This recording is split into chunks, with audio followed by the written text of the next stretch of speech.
Yeah, so my background academic-wise is in like literary criticism. So that's so what I'm going to do today, you know, as the title kind of tells you, is presenting an eco-feminist and utopian perspective on the word for world is forest. I'm going to be talking about what that can illuminate for us in the text, and then how that can help us when it comes to organising against injustice. I can't get the. Here we go. How do I? Sorry, I just try to get the slide to click on and see how you can do that. Yay. Oh no, that's gone too far. Here we go. So this is what I'm going to cover today. So first of all, I'm going to talk about my working definition of utopia, because I don't think this text is like obviously utopian, because there's some pretty bad things happening. So what is this utopian perspective I'm taking on it? I'll also talk about where I'm coming from in terms of ecofeminism. And then this third point that I've put here, where forest fails, what I'm going to be talking about there is how the structure of the word for world is forest isn't entirely in line with the ecofeminist ideas that there are within it. And then I'll talk about the lessons that we can take from that in terms of how we structure our thoughts, and also how we structure any media that we might choose to use to convey our thoughts and ideas to other people. Utopia? Question mark. So first of all, utopia is sometimes used in a kind of offhand way, like, well, of course, if in a utopia we'd have world peace, we wouldn't have to worry about this, but you know, this is the real world. Whereas I think that utopia is very much relevant to the real world. So I'm, you know, taking it pretty seriously. But I'm not thinking of utopia as a fixed model of perfection. So many utopias are like this. They are more like a blueprint. It's more like, okay, build a world like this and it'll be a perfect world. But I don't think that's a particularly generative way of talking about utopia. And I also don't think that that's what we've got in the word for world is forest. Arguably, the way that the world was before the Terrans arrived was potentially utopia, but that's not what Le Guin chooses to show us in this book. She's showing, you know, the moment of its destruction, really. So there's something else going on here. So instead, my work, my sort of working definition of utopia is that the word for world is forest is utopian to the extent it presents a critique of contemporary society, while also showing the possibility of other ways of being that would be more perfect than our own. So it's like this two-edged thing that critiques contemporary society, but also shows the possibility of other ways of being. Now, ecofeminism. So the kind of central idea of ecofeminism is that different types of oppression are linked. So in the words of Noel Sturgeon, ecofeminism articulates the theory that ideologies that authorize injustices based on gender, race, and class are related to the ideologies that sanction the exploitation and degradation of the environment. And what links these different kinds of injustice are is a way of thinking, a pattern of thoughts. And this is something that the eco-feminist philosopher Val Plumwood has called the rationalist paradigm.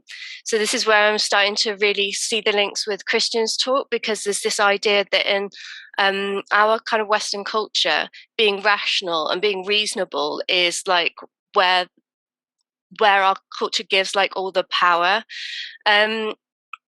So the rationalist paradigm is basically this idea that we have in Western thought that man can stand aside from the rest of nature and be like a scientific observer of nature, can categorize nature, can use nature as a resource, and can like improve upon nature.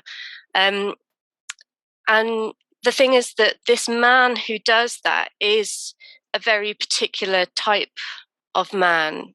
It is obviously male, but we're talking about a white, Western, able-bodied, heterosexual man. Like, that is our figure of the man, and then everything else is othered and is as such like available for man to make the world as he sees fit. So ecofeminism challenges that binary logic and looks to flatten the hierarchy between man and other.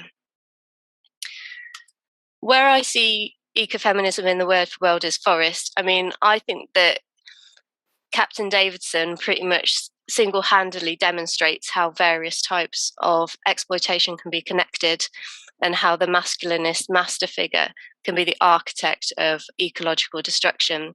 So right there on sort of chapter 1, page 1, where we're introduced to Captain Davidson, he refers to the Athshians as creatures, which is really like derogatory and really establishes that he considers himself to be of higher status to them and he doesn't see them as people and his equals. He refers to women as buxom, beddable, breasty little figures. So again, degrading, and you can see that he just sees them as something for his own use.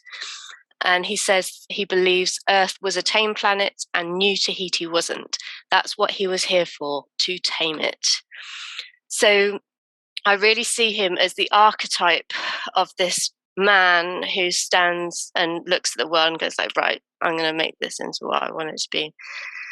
And obviously, he's not the hero in this book. Like he's very much the bad guy. So in characterizing him in this way, Le Guin is critiquing it and pretty much condemning this kind of figure of the rational man.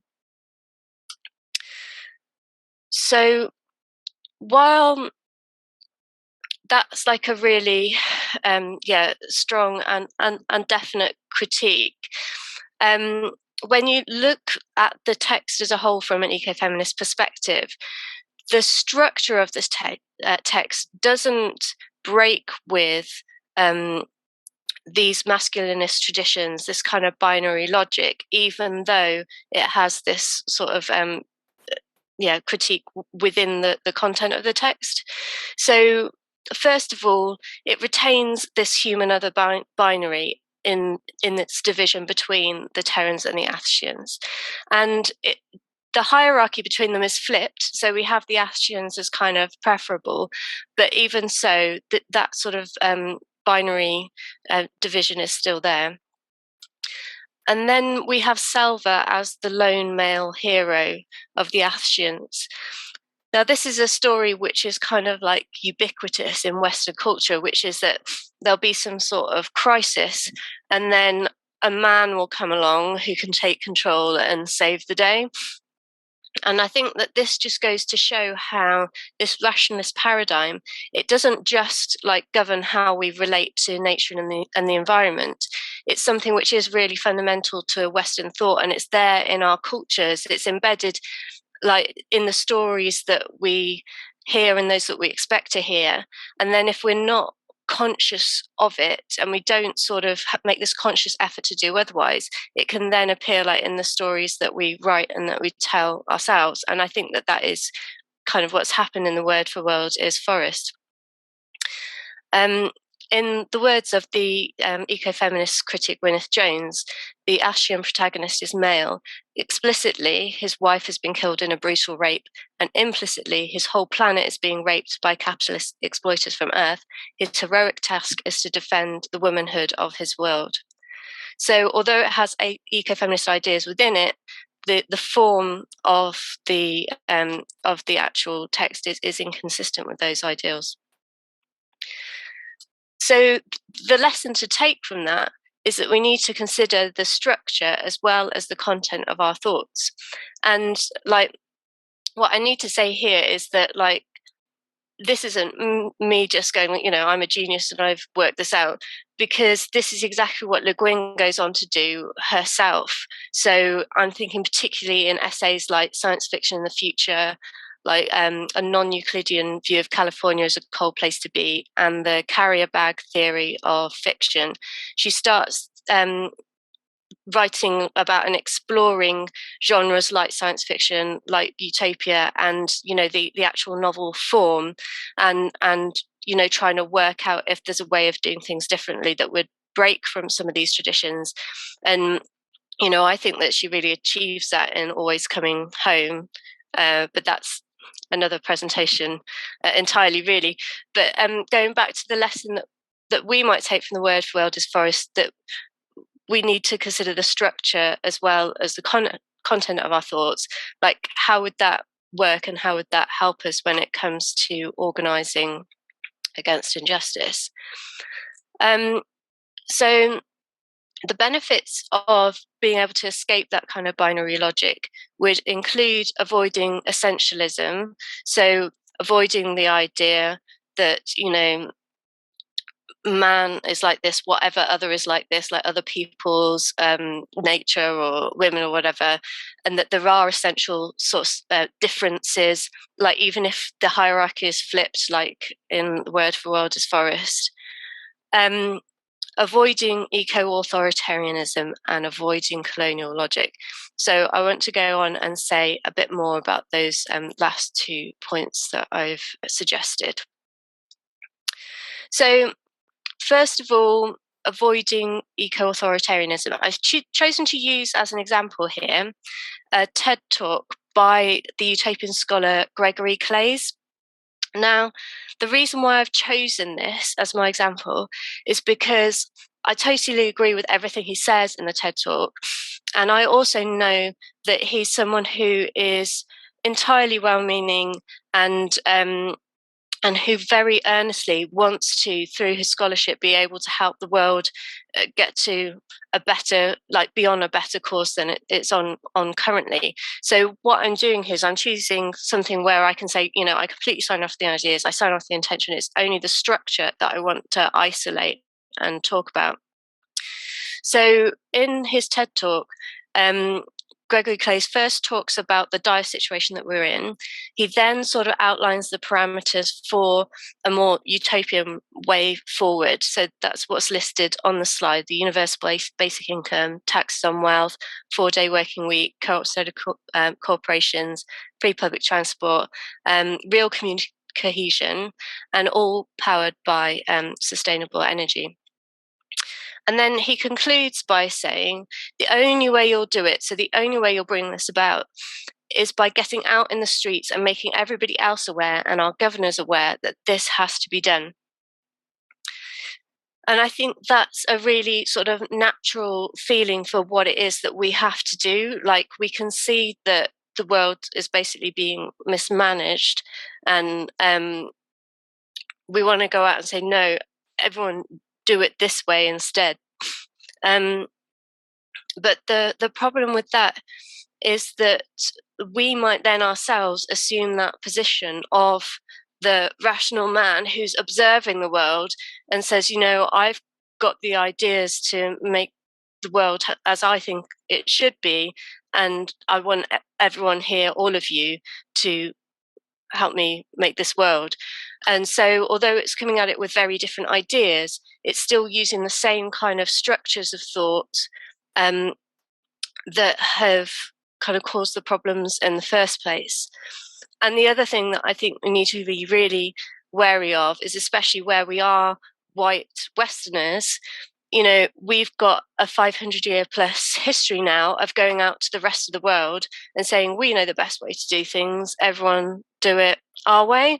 And again, that is what's led to crises that we're in.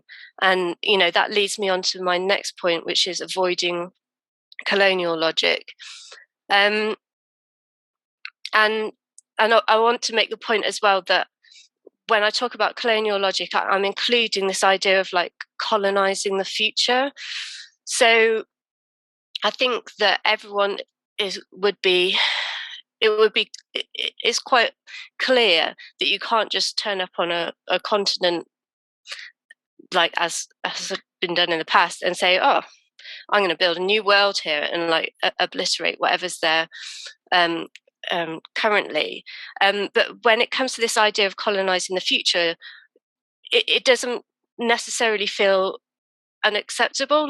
You might say, oh, I'm going to write what I think the world should be in 50 years' time or something.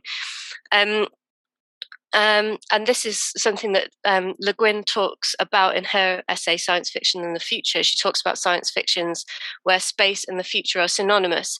They're a place we are going to get to, invade, colonize, exploit, and suburbanize. So that for me really highlights that although it doesn't feel like we're doing any harm by positioning our sort of new world in 50 years or something like that, it is still perpetuating a certain pattern of thought that we would be much better trying to break with. So I want to finish with a bit of wisdom from the ecofeminist philosopher Donna Haraway. So a lot of people will probably be familiar with her book Staying with the Trouble. So this being, the trouble of the ecological crises and mass extinctions and everything connected with that.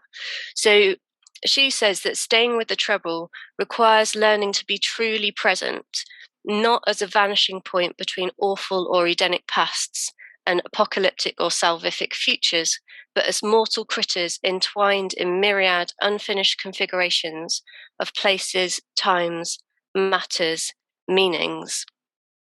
And so I'm just sort of putting that there really as food for thought of like what a different structure of thought might be if we were to sort of break from the kind of rationalist paradigm, the binary logic. So instead of this separation between man and others, we are mortal critters entwined in myriad and finished configurations. Like, what would how are our thoughts structured? How are um, our novels, our films, our lectures, whatever structured if we're the actual structure of our thought is different. So my conclusion really is just to reiterate that the structure of our thoughts is as important as their content, and I think that is the key lesson to take from The Word for World is Forest.